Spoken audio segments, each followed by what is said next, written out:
Hello students, welcome. आज हम लोग का टॉपिक ऑफ डिस्कशन है मशीन लर्निंग में लॉस फंक्शन। वीडियो स्टार्ट करने से पहले आप लोगों से रिक्वेस्ट है कि यदि हमारा वीडियो आपको पसंद आता है और आपका कंसेप्ट क्लियर होता है तो कृपया हमारे चैनल को लाइक करें एवं सब्सक्राइब करें। ठीक है, आइए तो अब लॉस फंक्शन के बारे में हम लोग देखते हैं।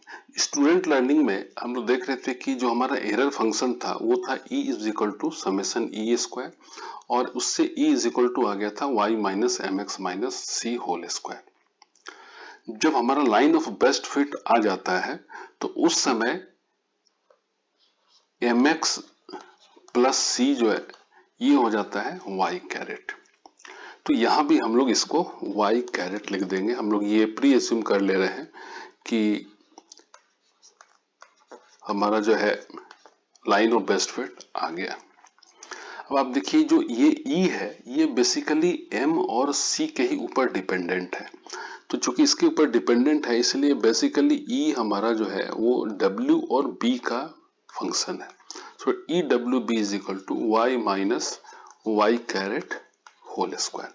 हम लोग स्टूडेंट लर्निंग में पढ़ रहे थे लीस्ट स्क्वायर मेथड, और लीस्ट स्क्वायर मेथड में हमारा एरर का स्क्वायर करते हैं, उसका सम करते हैं और उसको मिनिमाइज करते हैं। तो यहाँ पर हम लोग मिनिमाइज करेंगे ई डब्ल्यू बी को, जैसे हम लोग ई को मिनिमाइज कर रहे थे। लेकिन जब हम लोग मशीन लर्निंग में आते हैं तो मशीन लर्निंग में जैसा हम लोग पहले पढ़ चुके हैं कि जो हमारा मेथड यूज होता है वो है मीन स्क्वायर एरर मेथड। इसमें कुछ नहीं होता, ये जो वैल्यू है इसको हम लोग केवल n से डिवाइड कर देते हैं तो ये हमारा आ जाता है मीन स्क्वायर। यहाँ पर हम लोग y minus Y caret whole square ले रहे थे, यहाँ y caret minus Y whole square ले रहे हैं। चूंकि स्क्वायर है इसलिए मोर और लेस सेम ही, इसमें कोई डिफरेंस नहीं आएगा। यहाँ चूंकि ये एरर फंक्शन है तो हम लोग ई डब्ल्यू बी ले रहे थे जब ये एलएसएम था, लिस्ट स्क्वायर मेथड था। लेकिन अब हम लोग इसमें मीन स्क्वायर एरर मेथड कर रहे हैं तो एरर को हम लोग यहाँ लॉस से रिप्लेस कर दें, इसको बोलेंगे loss function. E W B की जगह आ जाएगा जे डब्ल्यू बी और ये हमारा मीन स्क्वायर हो गया। ठीक है, तो आइए आगे चलते हैं। लॉस फंक्शन हम लोग तीन को देख रहे हैं कि मीन एब्सोल्यूट एरर ये हो गया, ये मीन है, एन से मीन निकाल लिए, एरर और इसका एब्सोल्यूट वैल्यू, तो इसको बोलते हैं मीन एब्सोल्यूट एरर MAE। ये हमारा हो गया लीस्ट स्क्वायर मेथड, आप लोग पढ़ चुके हैं। और ये हमारा हो गया मीन स्क्वायर एरर मेथड। ये हमारा एरर है, स्क्वायर है और n से हम लोग इसका मीन निकाल लिए। EMC की जगह पे हम लोग JW लिख रहे हैं। अब हम लोग हर जगह इस फंक्शन को as a loss function use करेंगे। इस हम लोग स्टूडेंट लर्निंग में पढ़ रहे थे इस मेथड को, लिस्ट स्क्वायर मेथड को, और मशीन लर्निंग में हम लोग पढ़ेंगे मीन स्क्वायर एरर मेथड को। ठीक है, अब देखिए इक्वेशन ऑफ पैराबोला, ये एक हमारा इक्वेशन है।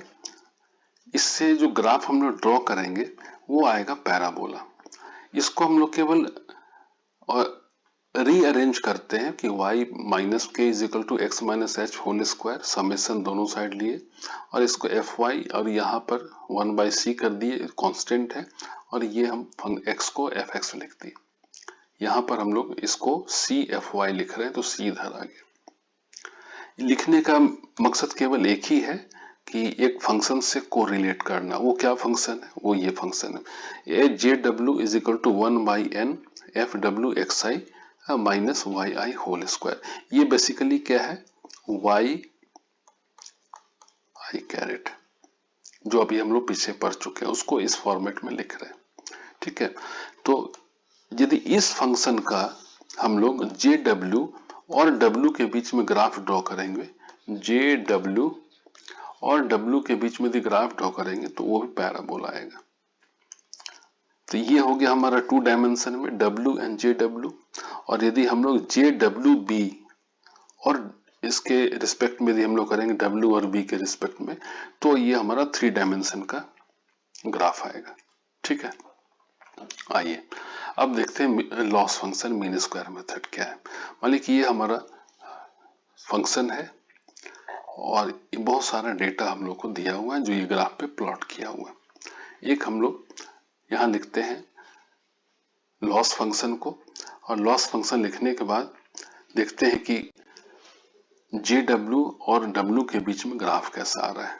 ठीक है, आपको पता है कि इसका भी ग्राफ एक पैराबोलिक ग्राफ ही होगा, तो हम लोग पहले ही से पैराबोला बना दे।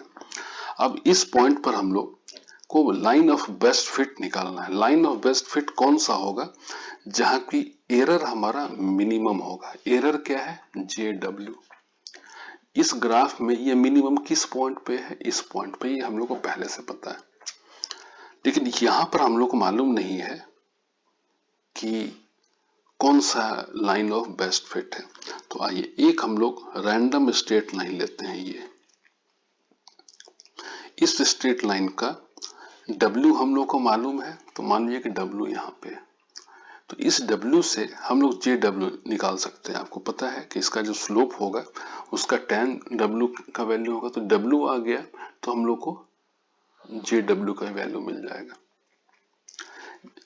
अब ये कंफर्म है कि इस पॉइंट पर तो ये मिनिमम नहीं है। सेकेंड, कि ये एक इटरेशन नेक्स्ट लेता है, तो ये स्ट्रेट लाइन ऐसे होता है। यहाँ भी W का वैल्यू आ गया, तो सपोज कि W का ये वैल्यू आया और यहाँ पे ये JW का वैल्यू आ गया। ये भी मिनिमम पॉइंट नहीं है, क्योंकि ये मिनिमम पॉइंट हम लोग फिक्स करेंगे। कैसे करेंगे मशीन में, वो हम लोग आगे पढ़ेंगे।